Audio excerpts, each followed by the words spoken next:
Robert Nozick did this thing that if you could go into a flotation tank and you led a whole virtual life and it was the best life possible, you did exactly what you've always wanted. You became the person you wanted to be, you did the best things you could ever dream of doing, and you literally couldn't tell the difference. So it was your life, okay?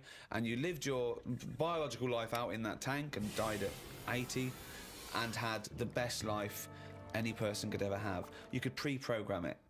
Would you get into that tank knowing what you know now, knowing that you will have the best life ever, with no heartache, no upset, no loved ones dying? So what's happening when I'm sort of having a packet of munchies? Yeah. Am I having them, or are they imaginary? They're imaginary, but you can't tell the difference. It's the best packet of munchies you've ever had. I love the fact that you went into the flotation tank, and your one proviso was, are munchies as good? Yeah. No, absolutely. I'm just taking it back to basics. That is basic. You've got to pre-program your life. That's where you'd start, is it? Munchies must always taste magnificent. Well, it's just if you can still enjoy the basic things in life, then that's when you can't go wrong. You do. You enjoy them.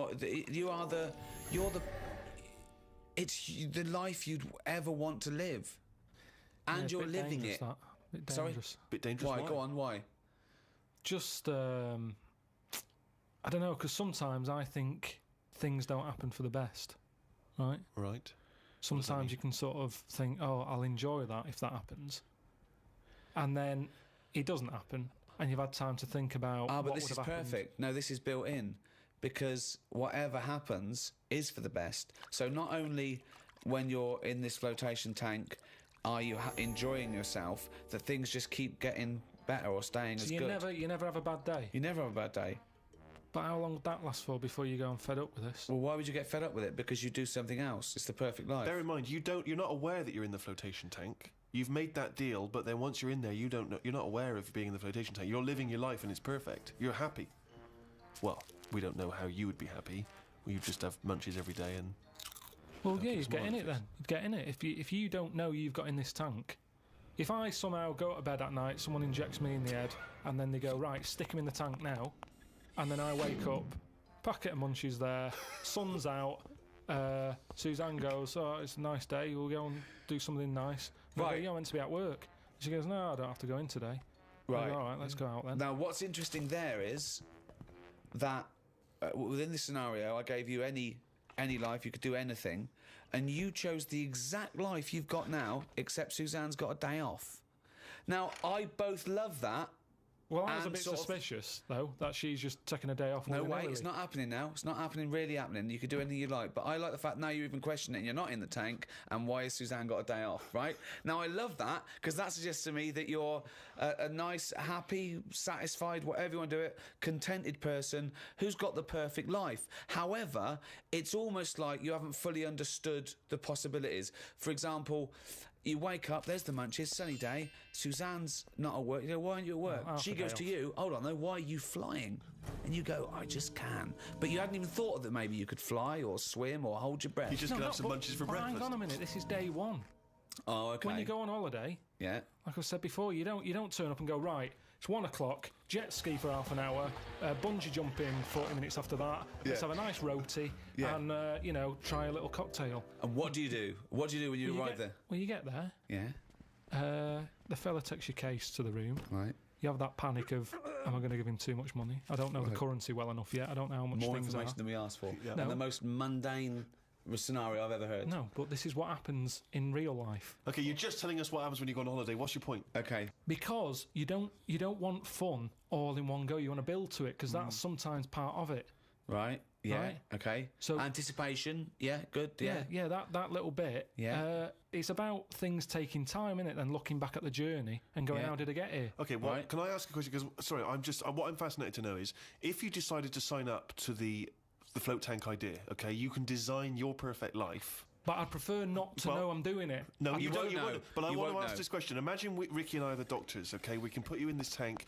All we need to know from you now is what your perfect life is. We're going to program it in the computer. You're going to wake up tomorrow. You won't know this conversation's happened. You'll have the perfect life. What, if you don't mind, we're going to take notes now. What is the perfect life? You're still obviously living with Suzanne. We've got munchies. What else? We've got munchies and we've got sunshine. But what else would you like in your magical life, your ultimate life? Yeah, I don't like this idea. Suddenly Suzanne's never at work.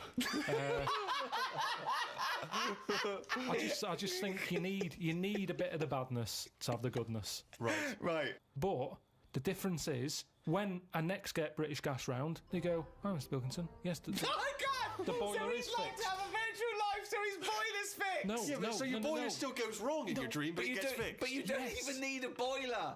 You could be the perfect temperature But all this the isn't time. Earth anymore. I don't like the idea of too much change. I don't want that much of a change. But you won't realise, it won't feel like change. Yeah, but it's that old chestnut, isn't it? It's the thing of like, what's my problem then? You've got the problem gene in your head. You've got to fill it with a problem. Yeah, he's not a geneticist. Got the problem hole in your head.